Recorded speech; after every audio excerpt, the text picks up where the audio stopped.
චිත්‍රපටය ඔබ දන්නවා ඉතින් මේ චිත්‍රපටයත් එක්ක දැන් ඉන්දියානු සිනමාවේ තවත් වෙනත් මානයක් වෙත මිෂෙල් දිල්හාරටත් සනුක වික්‍රමසිංහටත් යන්න පුළුවන් වෙයි කියලා තමයි දැන්ටමත් පුරෝකථනය කරන්නේ. මේ ගීත නිර්මාණය කරලා තියෙන්නේ තනු නිර්මාණය කරලා තියෙන්නේ අපේ ශ්‍රී ලාංකිකයෝ වීම ගැන සතුටුයි ඉතින්. ශ්‍රී ලංකාවේ රූපවාහිනී ප්‍රේක්ෂකයන් වඩාත් ඇලුම් කරන ටෙලි නාට්‍ය තාරකාව ලෙස ජනගත සමීක්ෂණයෙන් තේරීපත් වන්නේ මිෂෙල් දිල්හාරා. මෙවර රයිගම් සම්මාන උළෙලෙදී වඩාත්ම ජනගත නිලිය විදිහට සම්මානයට ප්‍රාප්ත වුණේ මිෂෙල් දිල්හාරා. ඇය රංගනයෙන් දායක වුණ හැම ටෙලිනාට්‍යයක්ම වගේ අපේ ලෝකයෝ ආදරයෙන් වැළඳගත්ත නිර්මාණ.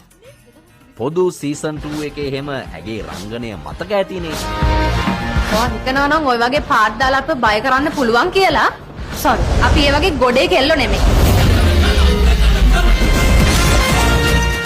කොහොම වුණත් පහුගිය කාලේ ඇය ගැන තවත් කතාබහට ලක්ුණේ ඇය දමිළ සිනමාවට පිවිසීමත් එක්ක. ඇය රංගනයෙන් දායක වුණ මෙරට නිෂ්පාදිත දමිළ චිත්‍රපටය අදිරන් මේ වෙනකොටත් අපේ ලෝකයෝ බලන්න ඇති. ඒක එහෙම වෙද්දි ඔන්න ඇය දකුණු ඉන්දියාවේ දමිළ චිත්‍රපටයකටත් රංගනයෙන් දායක වෙනවා කියන්නේ. චිත්‍රපටයේ නම බයිලා.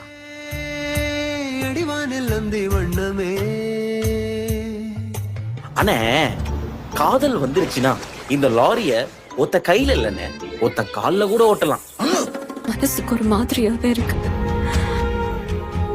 දකුණු ඉන්දියානු සිනමාවේ දැවන්ත සිනමාතරු වශයෙන් සැලකෙන සමුත්‍රකානි යෝගි බාබු සහ රම්‍යා නම්බීසන් සමග නිර්මාණය වන බයිලා චිත්‍රපටයේ ප්‍රධාන චරිතයකට තමයි ඇය පණ පොවන්නේ. බයිලා චිත්‍රපටයේ මුහුරත් උත්සවය පහුගියදා ඉන්දියාවේ රාමේශ්වරම් කෝවිලේ පැවැත්වුණා. ඉන්දියාවේ ප්‍රධාන ධාරාවේ අධ්‍යක්ෂවරයෙක් වෙන කේ වීර් කුමාර් තමයි මේ චිත්‍රපටය තිරරචනය සහ අධ්‍යක්ෂණය කරන්නේ. ආර් කන්නන්ගේ නිෂ්පාදනයක්. ගීත රචනය පොතුවිල් අස්මින්. එතකොට සංගීතය ඒකත් ඉතින් අපේ රටේ කෙනෙක් තමයි. වෙන කවුද අපේ සනුක වික්‍රමසිංහ මල්ලි. දැන් මේ චිත්‍රපටයේ ෂූටිං ආරම්භ කරලා තියෙන්නේ. ඉතින් බයිලා තිරගත වෙද්දී අපේ රටේ දක්ෂ තරුණ නිලියෙකුයි දක්ෂ තරුණ සංගීත අධ්‍යක්ෂවරයෙකුයි ජාත්‍යන්තරයට යනවම තමයි ඉතින්. එහෙනම් බයිලා නොගහ බයිලා තිරගත වෙනකන් බයිලා කියමුකෝ ඈ. ஒத்த கையில இல்லைண்ணே. இறங்க. ஹா? அடுத்த எப்ப வெயிட் பண்ணலாம்? பார்க்கலாம் பார்க்கலாம்.